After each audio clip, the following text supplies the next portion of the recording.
taking it off. Me and Nivea, ooh, no, not so much. It took weeks before we could feel like, because I live on the third floor right now of the apartment that we're staying, and walking up those flights of steps felt like I ran a mile. So that stayed with us for at least a month. Now that says something, considering you're in the military. So I would say you're relatively, pretty fit, right? You're not morbidly obese or seriously overweight. No, I'm in decent shape. And Nivea, she runs a lot as well, right? I know that she runs definitely, because I see her post things all the time of her jogging and sweating up a storm, running in the Florida heat. I couldn't do that. I'd drop dead. Running the Florida heat. So you guys are both relatively fit people, but it knocks you on your ass. Say again? I said you're relatively fit people, but that knocked you on your ass. Yes, without a doubt. It got to the point where Nivea and I had to alternate. And now, luckily, my kids are a little older, so they can sort of take care of themselves and their little sister for a little while. But it got to the point where Nivea and I will alternate times on when we could lay down and pass on out. So we could only get up out of bed for maybe 2 hours at a time, 3 hours at best. So during the 3 hours Nivea would sleep, I'd be in the kitchen preparing food ahead of time or something like that, as best as I could, with gloves on and mask on so we don't keep giving back to each other. And then when I get tired, then she would get on up and we will all have to alternate, because it literally saps all your strength. Wow. Did you ever feel like you were going to die, or did you ever think, man, is this it? Is this the moment? Like, this is when I'm going to die? Or did you have to go to the hospital? I did have to go to the hospital a couple of times. They was able to, I wasn't so far gone, and this is the unfortunate part, because it's just like going back to combat triage. Okay, are you far enough gone that we got to mix you and maybe put you on the ventilator and stuff, or are you at a point where you're really, really bad, but you're not far enough, and we have to send you home because we got a whole bunch of people coming on in? So they hooked me up with a cocktail through IV and stuff, and once I was feeling somewhat better, then I was released. So it was literally what would you say, like 24 hours, or you were there for a few hours and they sent you home? I was there for, I think the longest amount of time maybe was like 6 hours or so before 5 hours before I was good enough to leave on out on my own again. Did they ever tell you the drugs they gave you or no? Well, I know they hooked me on up with some fluids. No, I think it was some morphine, but no, I could not even remember what everything was. I know they did their best to help me, and the doctor came in and said, "Yeah, you got it." Wow. But you're not bad enough, ventilator bad, to be admitted, and incidentally, you don't want to be admitted if you can avoid it. So they did what they could with me, as well as anybody else I know that came on through the door, because there was quite a number of people that came through the door as I was there. Yeah, it's pretty crazy. So what do you think now? I mean, it's the fall, and they're talking about, we're already starting in New York. We're already starting to see a second wave start to pop up. I mean, I've seen things like people like going to these big parties and getting together and all this stuff, and it's so hard. I mean, it's hard for me. Like, I'm a very sociable person. I mean, I'm talking to these people online and through the airwaves, but I'm not around anybody. This interview is over, over the phone. So I definitely feel the hurting for the same amount of human contact that I used to have. Like, I long for it.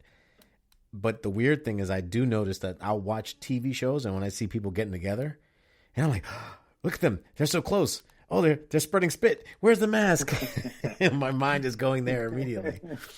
And I think it's from being in New York. Like, I don't know if I had told you before, but they had my job had asked me to be on a burial detail in New York because we had mass graves. Telling me that there were so many bodies all at once that they literally had to have mass graves because they couldn't deal with that many people. But yet you go onto some websites, and some jackass is saying, "Oh, this is just so fake." Because, somebody once said, "Hey, this is fake. It's the Democrats, blah, blah, blah. They're trying to keep me down."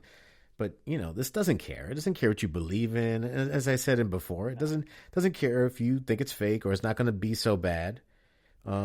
It's going to affect you the way it's going to affect you. Hopefully, you're going to be a part of that greater percentage that doesn't be affected to the point where it kills you. But I wonder about what are the long-term effects later on, what we're going to find out in 2022 or later in 2021, when people catch it a second time, maybe like how you caught it twice. You don't hear about people catching it twice, but, they say it's going to happen. So people are running around thinking, I'm immune. Yay. I'm going to go to a freaking smoke hookah and hang out in a club. And the next thing you know, you may get a higher viral load and then get it worse. God forbid. I don't know. We don't know how long these antibodies, and I'm doing air quotes as we don't know how long they're going to last in the system. Is it going to look like the chicken pox, or is it going to look like the flu, where it's okay, you might be good for right now, but then you could catch it again on down the line? We don't know, and I'm old enough, so you to remember when. Thinking back when AIDS first broke out in the 80s. Oh, they thought AIDS was... Jamie Foxx had things like, don't use my wash rack, baby. That's how you catch AIDS. Exactly. All the crazy things we came up with AIDS. And I say we as a society, we came up with AIDS. It's like, what was it? One comedian was like, well, I'm not an intravenous drug user from Haiti who has sex with monkeys. Like that. But that's how people used to think, or it used to be the gay gay disease, the gay virus. That and we look back now and say, man, that was really stupid. Well, to me, I remember that time, and we could be looking at that down the line. But hopefully, as time goes on, we get smarter, and we learn more from the science that goes along with it. As long as they pay attention to the science, that's the problem. Yeah, I think that's yes, I know, and that's the science that go along with it. Now, I hear your governor of your state. You could talk about your governor, right? DeSantis. Yeah. Is that safe or is that off limits? People are going buck wild down here. No, I could stay within regulation. All right. I do not agree with his methodology at all with this, because people have taken what he has said and opened on up and have gone buck wild down here. People have. You know what? I'm afraid for my parents. You know what I mean? I'm afraid for all those other people that are older that may be not able to get the same amount of care that the commander in chief have got that first time on his visit when he got sick.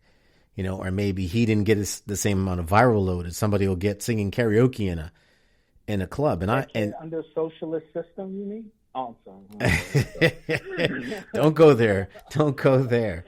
That's for another day. I mean, I was thinking about it the other day. I've been watching this show on Showtime. Speaking of shows, it's called How to Become a God.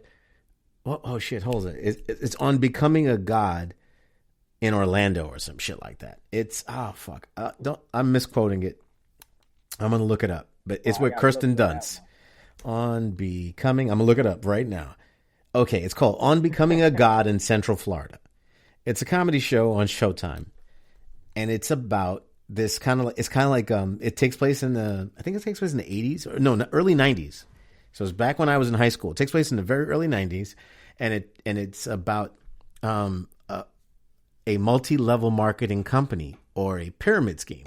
And as I was watching this whole video and I'm watching this show and it's talking about, how the people are doing this thing. And it's like, oh, you just have to, certain amount of people get money, but they get these tiers and all this stuff. And I thought about it and I was like, holy crap, is that the system we have right now in the United States? Is that what we've gone to? Like wherever we were in the 50s or 40s, it was different. And then we kind of started gearing towards this like multi-level marketing scheme, or some West Indians, they have a thing called a susu. You ever heard of a susu? Or a money mandala. You can call it 1,000 things, different names, but it's all the same shit. It's like one major pyramid scheme or a Ponzi scheme. You know what I mean? Like the people at the bottom are throwing up money to the people at the top. And the people at the top keep getting breaks, and the people at the bottom keep getting more. They keep getting more on their back, more. And I understand. I understand why a lot of people voted for who we have in the office today, because, he's a good con artist, and he made them believe that he was one of them. And I will say, I can't fault President Trump too much, because he's operating the same as he always operated. Absolutely. In New York. Absolutely. He's actually, I could say this one thing. He'll say whatever, but he's acted exactly the same. He'll say whatever, but he does exactly the same shit he's always done. Whatever is good for him, everything else doesn't matter. Now, with people with street smarts like us, we're like, you fell for that? Seriously, man? So that's into my next step. Is Ice Cube. You heard about Ice Cube? I haven't had the heart to read the full article on that, because I just like, no, Cube, no. There's everybody. There's two sides to every story, though, Dom. You got to remember that. There's always two sides to every story. I know, and that's why I don't know enough yet about it in order to speak in depth about it. I've been dreading reading the whole article on both sides of the story on this one. I watched him on CNN, and he was talking with what's this guy? The Cuomo brother. And the Cuomo brother came at him hard. Like, I was like, oh shit. And he's like, hey, what's up, my brother? I was like, oh man, why'd he say that? Okay. So, and then Ice Cube kind of was like, no, I'm willing to talk to whoever's in power and blah, blah. That being said, I kind of understood where Cube was coming from to a point. But at the same time, only 2 weeks before or 3 weeks before, you're talking about trying to make deals with a dude that literally would not denounce white supremacy. So I'm kind of confused why he would even go there. When he's saying the Democrats are not for people and the Republicans are not for people, and he's trying to just do something with people in power.